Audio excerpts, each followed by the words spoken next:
news and whatnots near you. We have a fantastic show for you lined up today with Mississippi Moments by Yosette Alvarado speaking about her twice teaching in music in Honduras, and a news wrap, a Heat PSA by Abigail Troth. Later we'll hear from our special guest Michaela, and so soar with us for a while and don't miss this because we'll be right back after a word from our sponsor. Sponsorship for Southern Miss Today comes from Mississippi Beverages. Mississippi Beverages provides water, water coolers, and coffee service throughout South Mississippi. Take half of your weight in pounds. That's how many ounces of water you need a day. Mississippi Beverages can help you reach that goal by delivering fresh water to your door. To get more information or to set up a cooler and water delivery, you can call Mississippi Beverages at 601-271-2420, or you can find them online. Imagine being denied an apartment because of housing.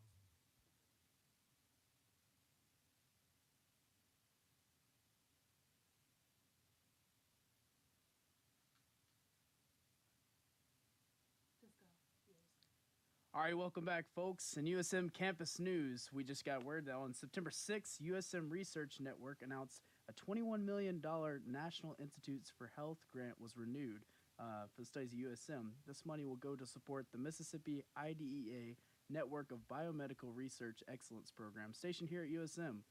This program is led by Dr. Alex Flint, who is also an associate professor of biology.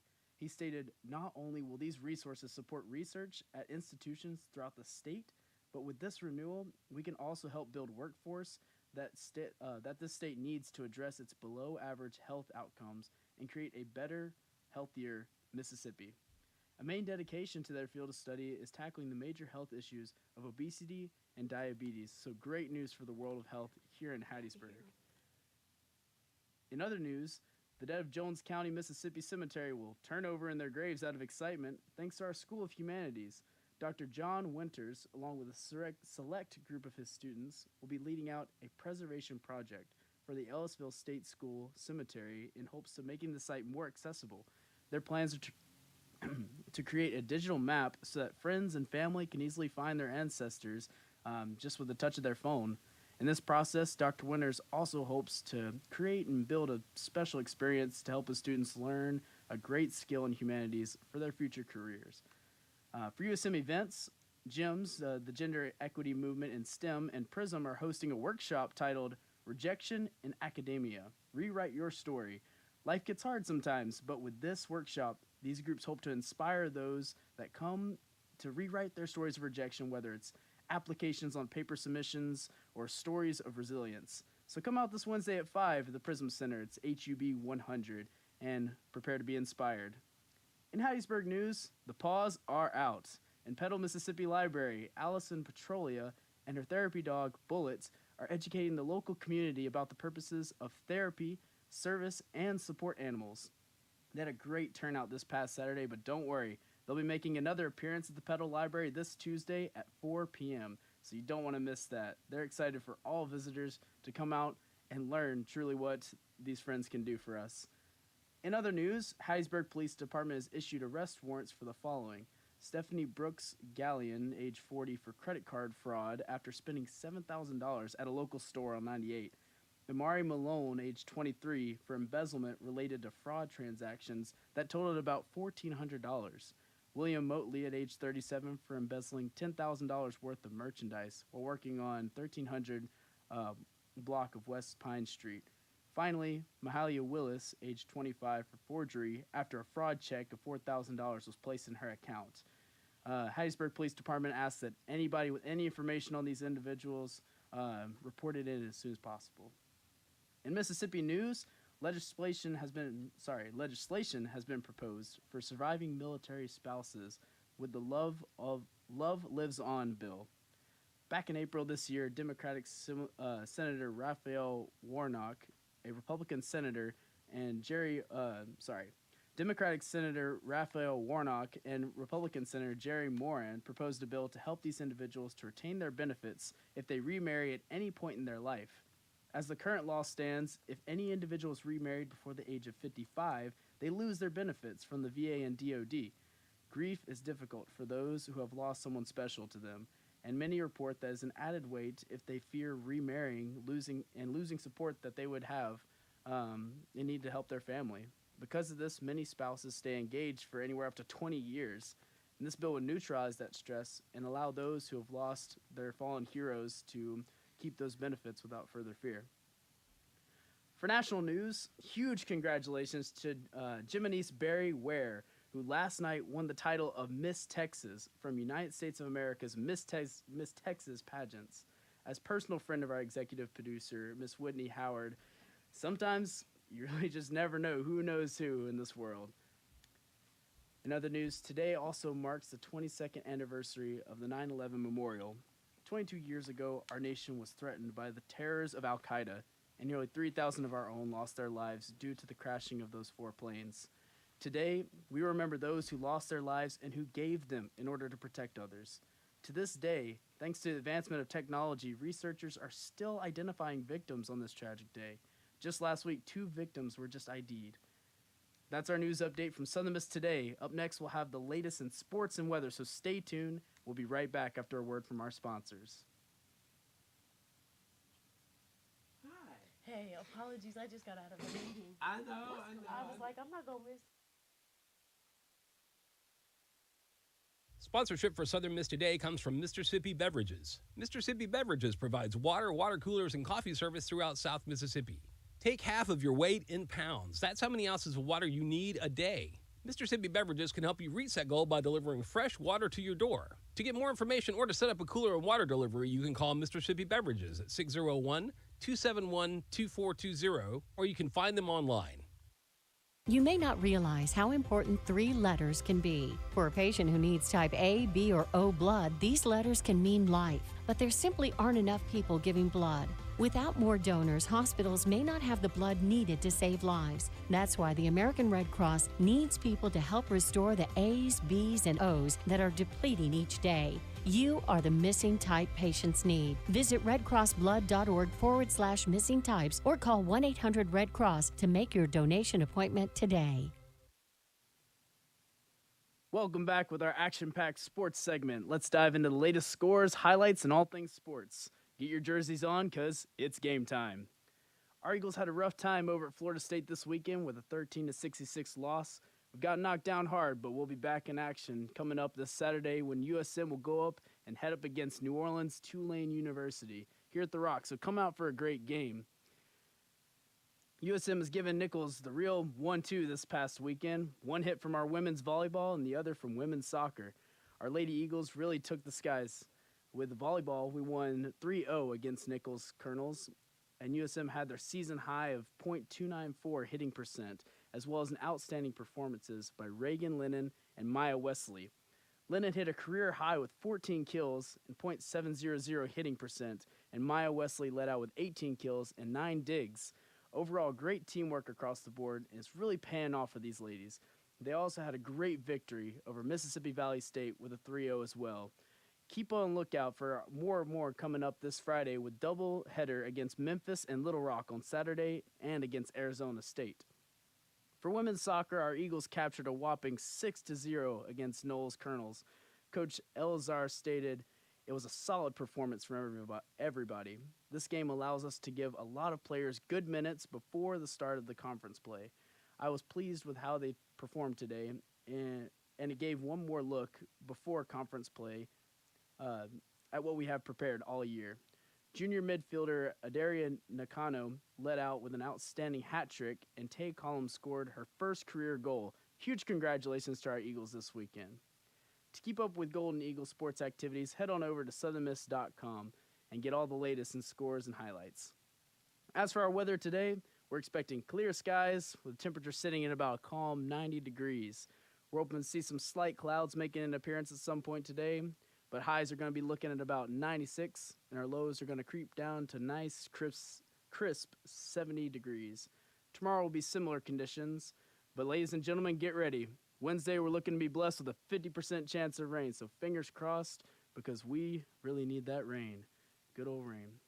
Up next, we'll have Mississippi Moments from Yosette Alvarado speaking about her time teaching music in Honduras. So check it out. This is Mississippi Moments, produced by the Center for Oral History and Cultural Heritage at the University of Southern Mississippi and supported by the Mississippi Humanities Council. I'm Bill Ellison. Yosette Altamirano spent 5 years teaching music at a private school in Honduras. She recalls trying to instill an appreciation of music in her students and in their parents as well. After I graduated, I got a job in a private school, and I taught there for 5 years, music classes, from first grade to ninth grade. The thing is that, in public schools, and actually in the whole system in Honduras, music and all the arts are not as important as here. And that's the thing actually that I really like about this country, because you can go to churches and almost everybody can read music, everybody plays an instrument. You see all these people that come to university, like here, can play an instrument and get a scholarship for music even though they are not studying music. So in Honduras that doesn't happen. In my school, I never had music lessons, never. So you never really don't know if you have a musical skills because you never develop or you don't know. So that's a problem.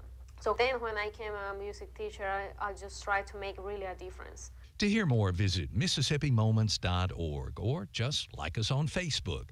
Mississippi Moments is supported by the Mississippi Humanities Council. The humanities are for everyone. That was your Mississippi Moments for today from Yosette Altamirano speaking about her time teaching in Honduras. Up next, we'll have an amazing interview with our own Wes Schaefer here with the PRISM program here at USM. So stay tuned, and real quick, we'll have a word from our sponsors. Sponsorship for Southern Miss Today comes from Mr. Sippy Beverages. Mr. Sippy Beverages provides water coolers, and coffee service throughout South Mississippi. Take half of your weight in pounds. That's how many ounces of water you need a day. Mr. Sippy Beverages can help you reach that goal by delivering fresh water to your door. To get more information or to set up a cooler and water delivery, you can call Mr. Sippy Beverages at 601-271-2420, or you can find them online. Hello, I'm Dr. Ed Simpson, Director of the School of Media and Communication at USM. Join me on Southern Miss Radio Friday afternoons at 12:30 for a new show, News You Need. On News You Need, USM students will discuss current events and why those events are important to them. Listen in on how the future citizens of the U.S. consider news and how those news events affect their lives. Join me for News You Need, Fridays at 12:30 on Southern Miss Radio. All right, welcome back, everybody. Here, like I said, we have Wes Schaefer with us today. How you doing, Wes? Good. I'm great. How are y'all? Doing good. How's the semester been for you? Good. It's great to have the students back on campus. It's definitely been full swing. We've had students in and out of our offices for the past couple weeks, so it feels pretty good. Finally, not just looking out the window and you see nobody. Yeah. Yeah, it was a hard time. Yes. So tell us a little bit about yourself and a little bit of what PRISM is. Yeah, so PRISM is our LGBTQ resource we have here on campus, and we work within the Office of Inclusion and Multicultural Engagement. So really the space is for anyone to come in and be respected, whether they have any type of gender identity or gender expression. But the space is just an area where you can hang out. But we also do some pretty amazing things outside of that. We do some trainings. We do allies trainings where we go across campus and try to train people on like how to be a little bit more competent with our terms and the updated and redefined terms. And then also just try to be, a leader for those to see someone that they can, emulate and hopefully gain some experience throughout their college career. That's awesome. That's all, and that's located kind of right next to that Cochran Center, correct? Or Yep. So right up the street, right up the stairs from Seymour's.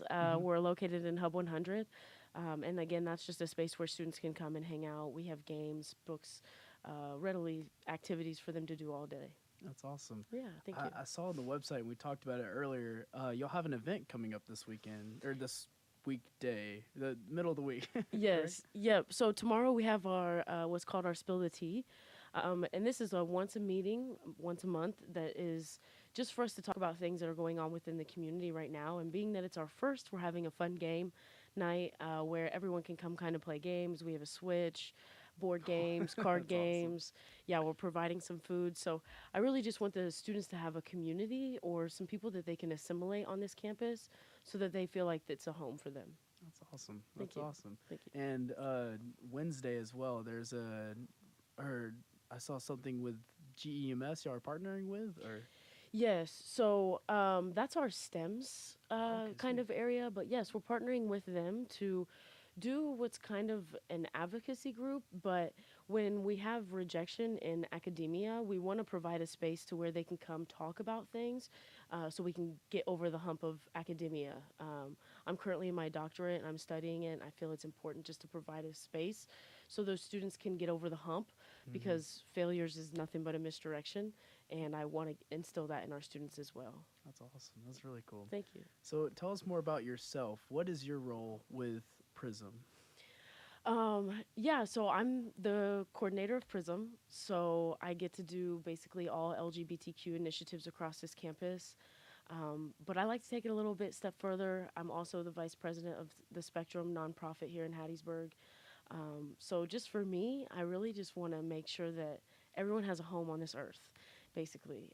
They feel valued, respected, loved a little bit, appreciated, celebrated, all of those good terms when they're in my presence.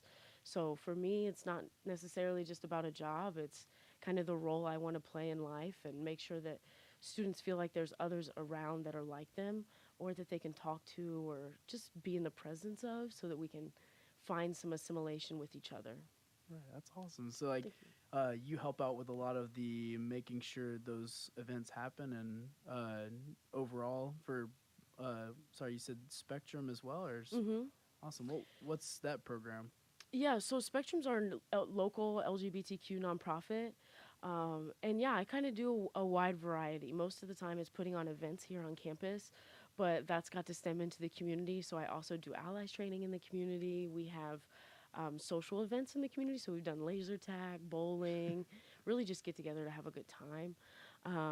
Making sure that people know that there's still positivity around, you know, some Right. funness in this assimilation. But I like to take it a step farther for sure, getting into the community. But my role at the Spectrum Center is really just to provide that guidance as well and have more fun because I get to be myself off campus and show everyone that, you know, you can be funny and enjoyable really in any space. Really inclusive. Right, right. And showing the equities everywhere. You know, I want to make sure that anyone is able to come to our nonprofit just as much as PRISM. That's awesome. Thank you. And so, I guess with our society that we have today, what do you think the biggest struggle we have is with that inclusion? What's some of the biggest things that you face in this line that people struggle with? I think our biggest struggle right now is accepting transgender people and specifically those people of color. Making sure that they are accepted and valued is one of our biggest hurdles right now. Not only just accepted and valued, but celebrated.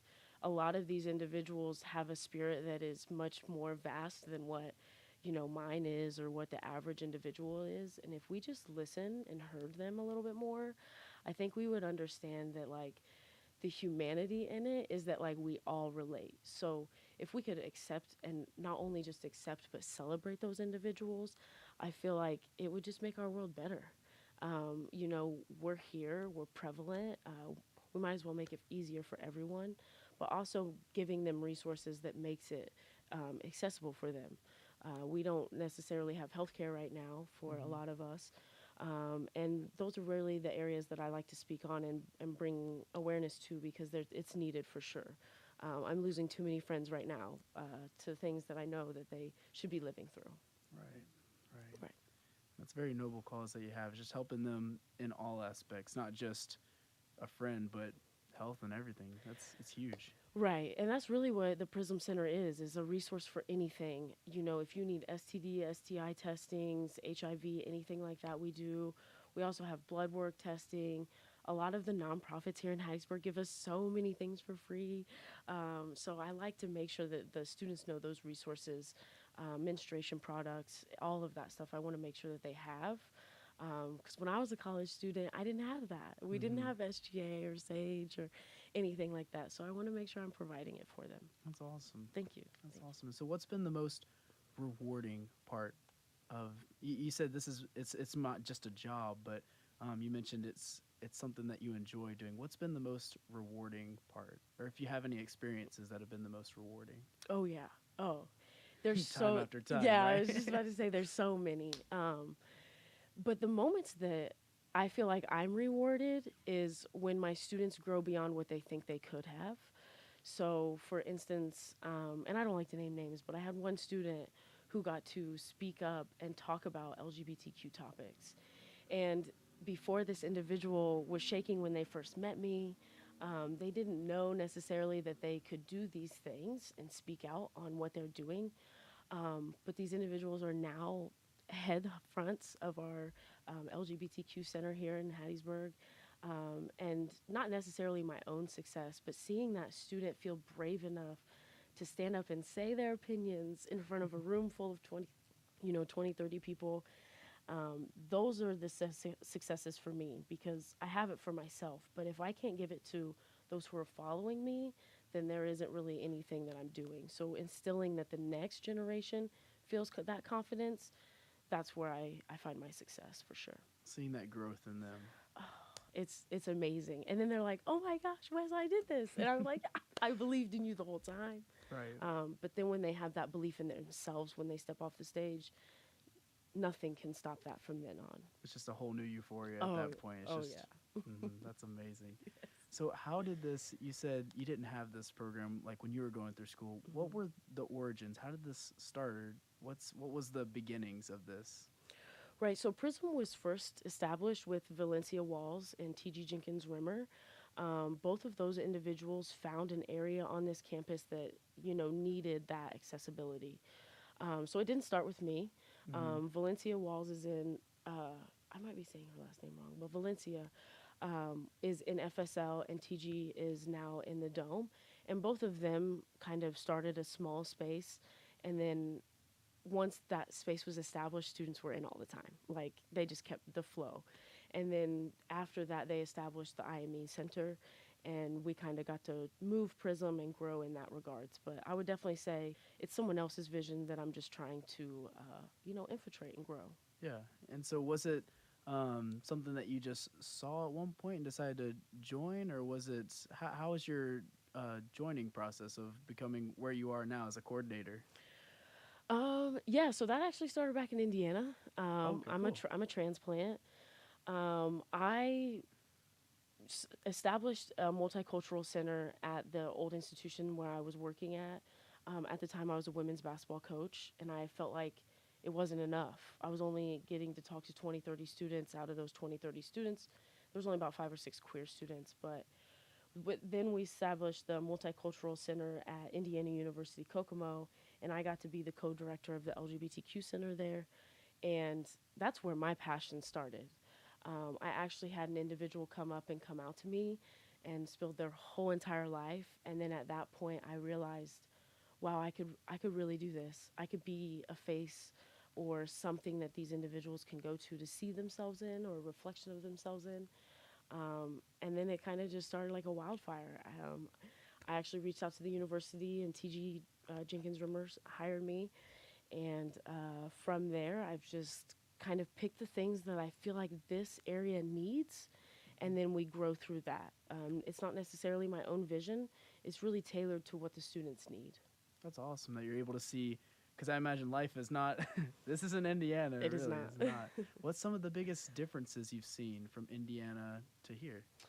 Well, I mean, the state in itself is nearly the same. Laws and regulations and things like that are nearly the same. There's just more hills here, whereas in Indiana, there's all corn. Right. It's just farms and everywhere. Yeah, so actually the way I was raised and stuff, it kind of makes sense that I landed here. But yeah, it was just all, cropland. Yeah. And I was raised, around that in the farming industry. So yeah, it's just kind of blue collar, but it's nearly the same. I would just say that accessibility just needs to be picked up a little bit here. Yeah, and what's some of those things that you're trying to work on right now to that accessibility to work on here for those students who do have needs with the LGBTQ plus community? The main one for me is accessibility to voting, making sure that all my students are capable of that and have that. And then the second one is sex education. In Indiana, we were given that in 5th or 6th grade, where I'm finding that a lot of my students are reaching the college level and are not having that at any point. So I really make a heavy focus on that within my education so that, they can stay protected. And then, that kind of stems to other things, healthcare and things like that, making sure that the students are aligned and they can get the needs that they need. That's awesome. Yeah, That's thank you. really neat. Thank you. So, let me double check, make sure everything. I think we're running short on our time, but that's really amazing. Is there any last words you want to give to those who may just have any sort of needs out there? Yeah, I really just want to let y'all know to come out to Hub 100. Come see us, come hang out. It's fun. Most times on Fridays, we're line dancing. We're having a lot of fun. And if you ever need anything, you can reach out to my email. It's wes.schaefer@usm.edu. But I'd also like to plug our events. Obviously, you talked about September 12th coming up, but we also have a tie-dye event coming up in Homecoming Week. That is October 2nd. You can come stop by from noon to 3 to see us. And then the same week, on October 4th, we have our Human Library, where you can come rent out humans and kind of listen to their story about how they got through college and make it through. Those are kind of our two signature events, but if you follow us at Southern Miss Prism and at IME_USM, you'll see that we have some big things coming up for Hispanic Heritage Month, a hashtag lunch bag, and some other Prism events that we would love to have all the students out, faculty, and staff as well. Awesome. Thank you so much, Wes. It's been a pleasure to have you on the show today. Up next, we'll have a quick wrap-up, news wrap with Heat PSA by Abigail Troth. So stay tuned. Awesome. Thanks, y'all. Thank you. Thank you. That's why Many of us here in the hot and humid state of Mississippi can relate to that. Golden Eagles, as the heat cranks up in Hattiesburg, let's focus on ways to stay safe and healthy in this dangerous weather. First, water needs to become your best friend. Carry a bottle with you at all times and stay hydrated throughout the day. Lower your caffeine intake during this time so you can make sure that you won't dehydrate yourself. Dehydration leads to heat exhaustion and a stay in the hospital. It's best to just drink some water. Avoid the sunshine and outdoors as much as you can. The hottest parts of the day during this time is between 10 a.m. and 6 p.m. If you must be outdoors during this time, carry a damp towel, water, and even an umbrella to avoid the blistering sun. Don't wear heavy clothes like hoodies and long pants. It's best to wear loose-fitting and lightweight clothes to prevent heat exhaustion. Save the heavy clothes until the colder weather comes in fall. Always wear sunscreen to avoid painful sunburns and keep your skin looking radiant and healthy. Try to wear a sunscreen of at least 15 SPF. Don't be afraid to utilize the natatorium in the pain center. Take a dip in the pool to cool down on these hot days. For pool hours, visit usm.edu/campus-recreation. Stay out of the heat, Golden Eagles, and enjoy your semester. Abigail Troth, WUSM. It's your news wrap and the Heat PSA by Abigail Troth. And thank you so much for listening to Southern Miss today on Southern Miss Radio. Again, super huge thank you to Wes Schaefer for coming in today. And also thank you to Ashanta, our audio engineer, and Michaela, our video producer, as well for keeping this bird flying. Big shout out to assistant producer Shaylon, Huey, as well as our executive producer, Miss Whitney, and Shania, our program director. Thank you to Dr. Martin, our general manager. That wraps up our show for today. Thank you for tuning in. Remember, soar high to the sky, fly, eagle, fly.